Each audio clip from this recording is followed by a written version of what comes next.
moment. And yes, it is Christmas time now, Madonna. Merry Christmas to Merry you. Christmas. Got some fun planned? Oh, I've got some fun planned, but there are things I can't tell you. Oh, I'll bet you've got a few surprises too. Oh, it's going to be lovely. I've got a great week planned. Now, It's what do you good. reckon? We should have a look at Christmas now. Yeah, And think about things we should have a chat with people about. yeah. The happiness, the whole thing, the brain. That's right. Because people, we get so tired when we're travelling around a lot. It's important to sort of make sure we keep our brain nice and active over this holiday period as well, isn't it? Yes. Because so many, like things like stress are higher around Christmas for some reason. Some reason. Well, it's either you can't get it parked to get in to buy a present, or you just get in there and you think, oh, I didn't bring the cards with me. Yeah. So you can't pay for it. That's stress. Yeah, and there's yes, it's all the family get together, it's all the gatherings, it's all of the extra conversations, and especially when we are looking at our life and we think, well, where are we this year? And 25 people are going to ask you, so what's your year been like? Well, the year. I sort of tend every year, the end of the year, I think, oh, yeah. So I'm looking forward to the next year. Yes. Obviously, because everyone has that thought. 2018, that is going to be a good year. Yeah. And I like to be positive, so I'm going to stick with that one. Yeah. One of my clients yesterday, she lives in America and she comes over for a treatment once a year. Well, that's not our fault. No, it's really lovely. And in the last year, because stress was one of the things that was a huge thing for her, and funnily enough, with Trump being president, her stress hasn't been down this year at all. And because she's in that age bracket where she's only got a year until retirement, it's sort of funny, she was talking about something called news break whiplash. Because over there at the moment, 3 times a day, there's a major piece of news. Yes. So it's like you're just getting over one and the next one's hitting and the next one's hitting. And and I sort of think we have that a bit here as well, because we've got our phones, we've got our computers, we've got our iPads. We're constantly being bombarded with things that aren't necessarily happy thoughts out there. And I think for some people, they really need to say, no, I'm not going to watch the news. Their nervous systems just can't cope with it. Well, I know a lot of people who just say, no, I will not watch the news because it does change your day and your feelings and thoughts.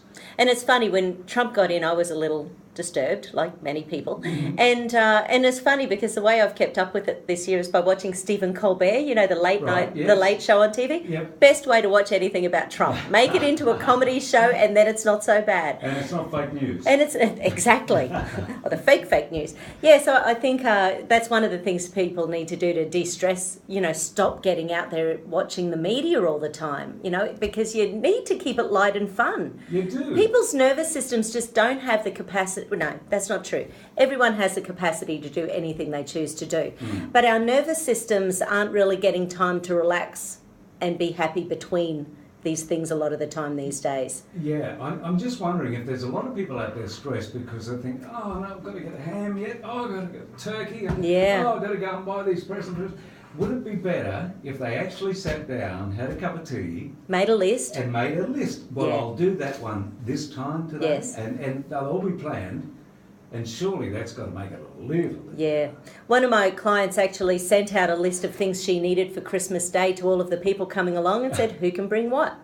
Oh. And this is the first time she's done that, and it was interesting. She was surprised how many people said, yeah, I'll do the potato salad. Yeah, I'll do the eggs, the deviled eggs. I'll do this, So therefore, she's ended up doing about 20% of the work she normally does, and there's always too much food. Yes, and there will be cleaning up afterwards, so I think that's a good idea. Yeah, so I think making those lists and checking them twice. You've been listening to Christmas songs. It's nice, isn't it? Yeah, so I think because the lists then take it out of our head and onto paper. Yep. And I think that's one of the things. People who write lists tend to have less stress, even in the middle of the night, at those times when you're awake at 2 o'clock in the morning and you're thinking about what you've got to get done the next day. Oh, yes. It's one of those classic little tricks to have a notebook next to your bed so that you can write those things down, then you stop thinking about them. Well, I never used to have to do that, but now, if I can't run a piece of paper and a pen, yes, I tend to forget things, because I'll think an hour later when I was supposed to be somewhere, I'll think, oh no, I missed it. Yes. I missed it. Whereas if you've got a little note you've written,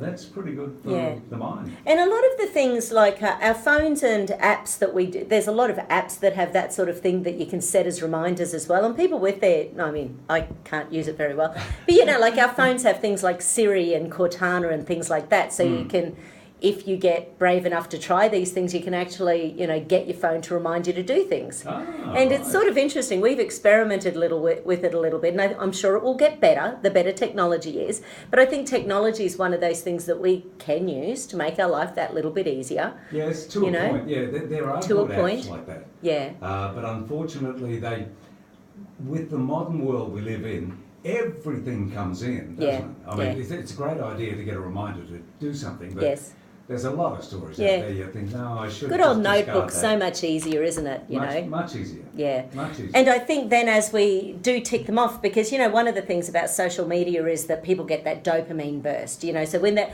was a study released just recently where they reckon the average person touches their mobile phone 2,500 times a day. What? And I thought that can't be right.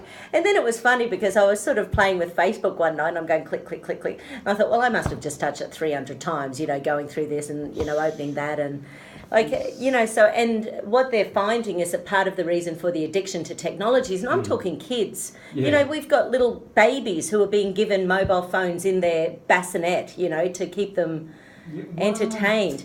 And it's 2D. We've got to remember that phones and technology, they're 2D. They're not 3D. They don't make us use our imagination. They don't make our brain integrate with the world around us, which is why 3D fun and games, you know, around Christmas time is so good. You know, last week we were saying how people who play those games like the cricket and the things in the backyard, they actually eat 20% less than other people at Christmas time.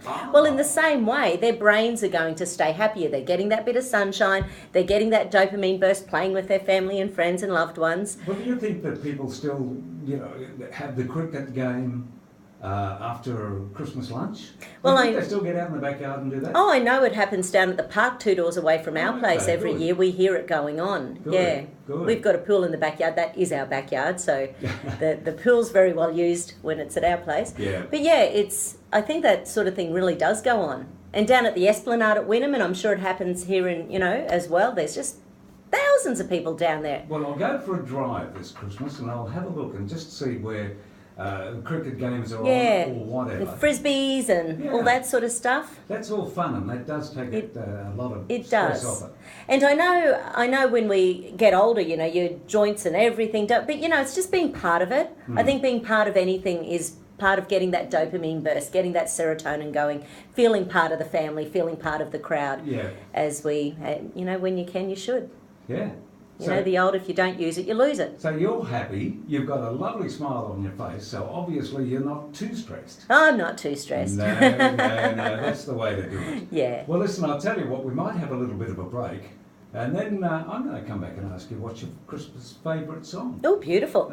If I've got it, I'll play it. Excellent. Yeah, we'll do that. We're talking about Bay FM Health, and Madonna is with us right up until midday. It's 12:20, 100.3 Bay FM. Kenny Loggins.